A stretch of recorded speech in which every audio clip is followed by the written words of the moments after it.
Hello, everyone. My name is Einar Jordan, and we'll start with disclaimers.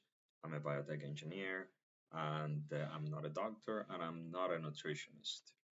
Um, what I usually post in my Facebook page are my experiences and my research trying to heal multiple autoimmune disorders. And all of this is documented in my book, which is called Good Shit. Uh, the treatment of autoimmune disorders. This video is to help people with the carnivore diet or a zero carb diet. Um, this diet is not as simple as it sounds. A lot of people fail on it because we have been so removed from our natural environment that we don't know how to actually eat our natural human diet. So after many messages in Facebook trying to help people, and they get upset, their carnivore diet failed, they got worse, they don't understand why it fails. So this video is to help those and to also let you know that there are instances where the carnivore, not even the carnivore diet will help you because you have a severe infection that is very hard to detect, or you have severe dysbiosis, which is that the bacteria in your gut is very messed up. So it can take a very long time for it to help you. So the first thing is you have to think like like a lion would.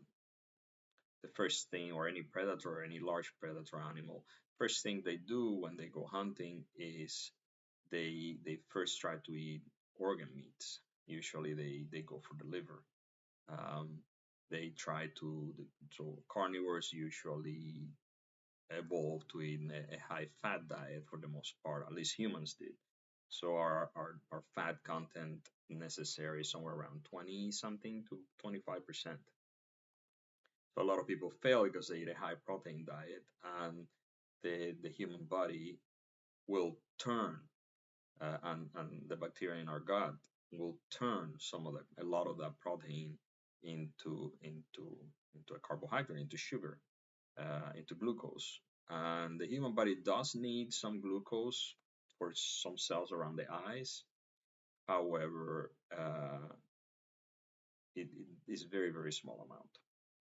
But the more protein you consume, the more likely it is that your body's going to turn it. Especially if you have some parasitic infections that are looking for glucose, they will do their best to exploit the protein, turn it into a carbohydrate, into a glucose. So that's why you need to have a higher fat content. The second mistake that people make is that they try to eat 3 meals a day. Now, none of these hunting animals ever ate 3 meals a day. They don't. There's no such a thing. They hunt maybe about once a week or every 4 or 5 days, and they eat until they can't eat no more. Sometimes they eat several pounds. Dogs do that when they hunt. They satiate themselves, they store it in their fat reserves and, and muscles, and they spend several days. They actually pass out of exhaustion from eating, and they sit there to digest very slowly. Snakes do this all the time. They spend months. Most reptiles do this, and human beings are not very different because when we went hunting, it was usually, I mean, there was no refrigeration. So how are you going to store all this meat? We started inventing refrigeration later on and ways to preserve it, but in the tropics, that was not an option. And every animal is going to try to eat the food that you just hunted and you stored.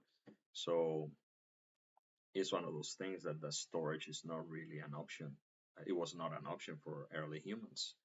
Um, So the next mistake people make is to believe the myth that salt is bad for us, and salt actually helps you digest food. So part of the salt goes into sodium, sodium goes into kidneys, kidneys tend to release potassium when in the presence of sodium, and the chlorine from sodium chloride that chlorine goes into the stomach to create stomach acid. So human beings have very low pH acid, somewhere around 2, I think. And this is necessary. And this is how one of the reasons we know that human beings are carnivores, because our acid, most animals that hunt and are carnivores have very low pH. Animals that eat a lot of carbohydrates, that high pH, and that's the reason why you get heartburn. Because you're eating a lot of carbohydrates, grains, and they neutralize your pH, so it becomes more basic. Um, so the more acid the pH is, and the other purpose of the fasting cycle is to allow your stomach, your intestine to rest and seal. So, but organisms like Acromycin only grow in the absence of food. So when there is no food, they grow in there and they seal the intestine. And a lot of our illnesses are caused by all this, the intestine wall being permeable. So they start getting through, all the toxins from these foods are getting through, and they start playing into your genetics weakness. And some people, uh, uh, eventually, we all get sick with the same thing. Or will die before we get it. But eventually, if you given enough time, a person will probably, your genetics will be triggered one time or another. It's just how quickly they get triggered. So, um, so these are the very three fundamental things of eating a carnivore diet. Now, people always ask me, how do I know what cuts of meat? And I've been lucky that a lot of these cuts of meats I learned as a child. My grandfather was a butcher. I grew up in a third world country where we in a socialist, so we without the government knowing, we will kill our animals. Some of my relatives, once a year, they will kill a pig, they will cut it, and we ate nose to tail. We ate pretty much anything we could find. So cuts of meat that are high in fat are usually near your steak, ribeye. Oxtail is very expensive, so I don't recommend it, but it's amazing. Cow tongue also, it has become very expensive of late. Um, Again, liver is very good for you, once a week, 3 times a week, or seafood once or 3 times a week, or you can supplement with iodine, um, or take a multivitamin if you're not a liver fan.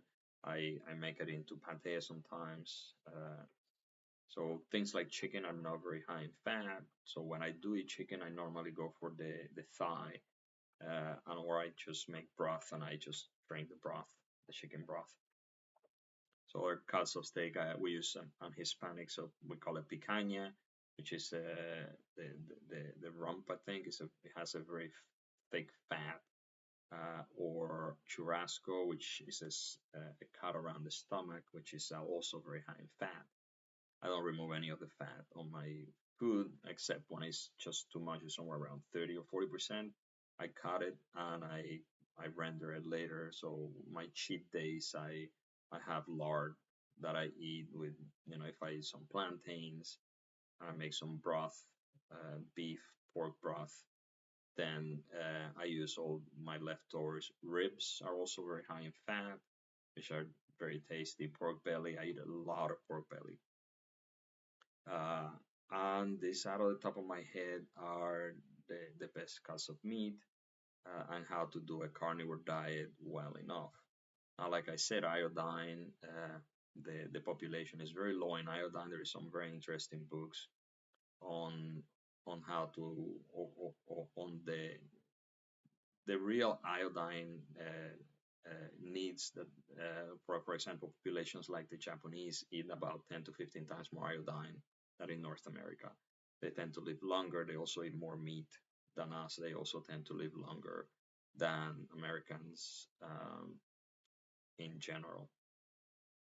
Korea, Hong Kong, and Japan, I think, are the three populations with the oldest living people. Um, and India is the lowest, or among the lowest. with a very large contrast in aging. Now, some carnivores eat a lot of butter, which I do. I couldn't eat eggs. I couldn't eat, at first, I couldn't eat, drink, take butter or dairy. It affected me greatly. So I did a microbiome transplant, which is most of the focus of my channel. And then I was able to process it. I take some probiotics. I make some homemade kimchi, which is usually frowned upon, but human beings have evolved and come up with ways to make fermented foods to be able to process foods better and heal themselves. At the same time, raw milk is also a very good source, eggs and bacon. So these are a lot of the foods. I mean, I personally like a lot of fish and seafoods, but budget wise, it's not at everybody's reach. Ground beef. Oh, I forgot ground beef. 20 to 30% fat.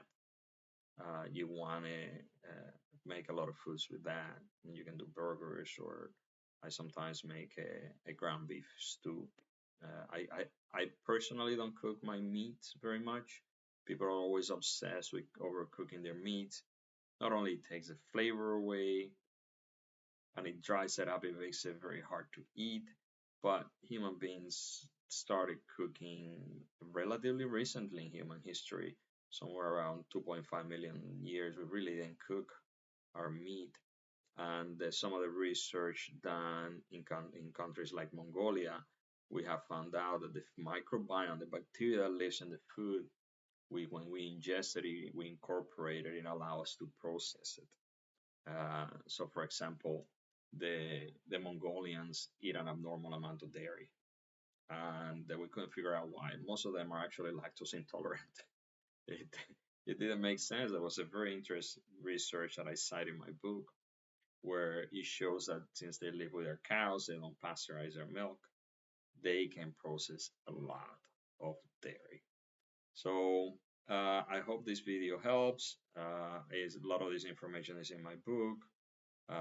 Good shit in Amazon. And if you have any problems, I mean, don't give up. There are ways around it. There are supplements that can help you, and I describe a lot of them in my videos of how I use multiple herbal supplements to modulate my microbiome, suppress parasitic infections, etc.